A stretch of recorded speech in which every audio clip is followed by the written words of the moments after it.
The Legend of Sleepy Hollow, Part 2. Every night the headless horseman gallops through Sleepy Hollow, looking for his missing head.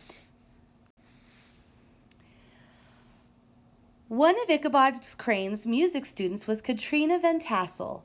She was 18 years old. Katrina was famous for her beauty. She wore elegant dresses and gold jewelry. Ichabod had a soft and foolish heart toward women.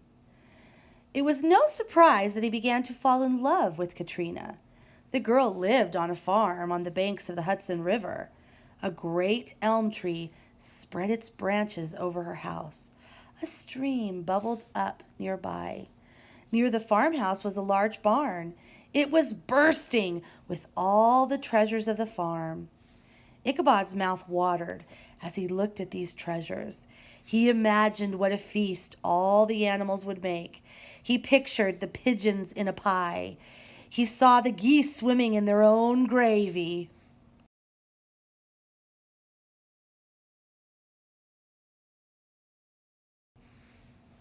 Ichabod was completely in love. By the time he entered the house, Ichabod was completely in love. He stood in the hall. Ears of corn and strings of dried fruit hung along the walls. Through an open door, he caught a peek into the parlor.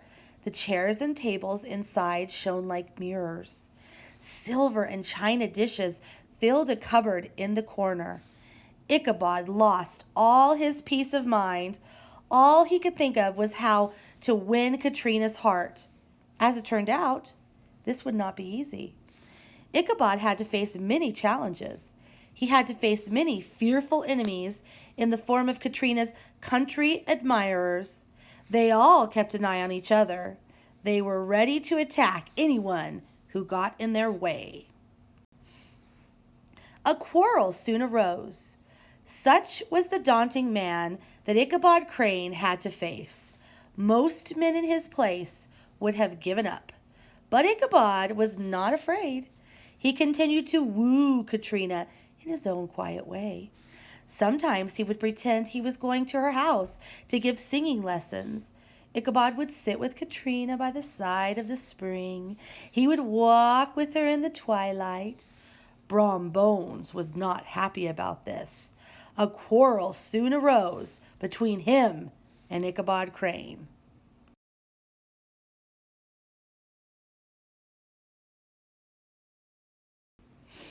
Brom would have gladly settled things with a fight, but Ichabod would not accept the challenge.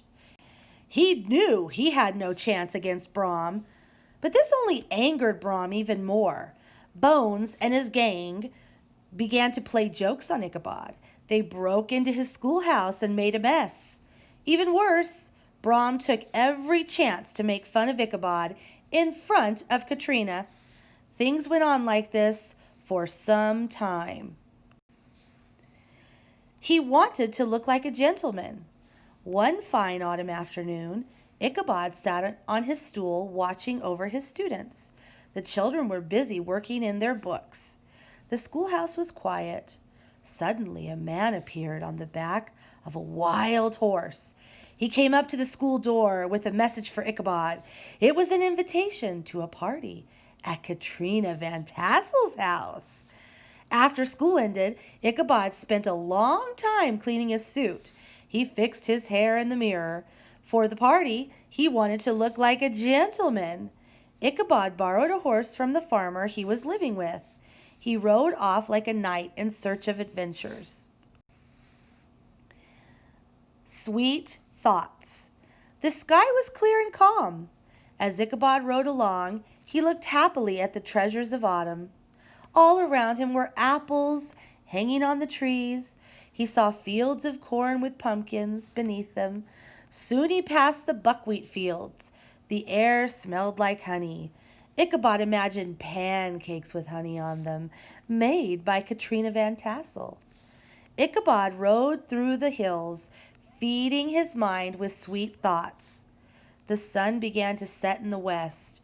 A few clouds floated in the sky. The horizon was a fine golden color, changing slowly to a deep blue. A sailboat floated in the distance. The sky was reflected in the calm river water. It made it look like the boat was floating in the air. To be continued.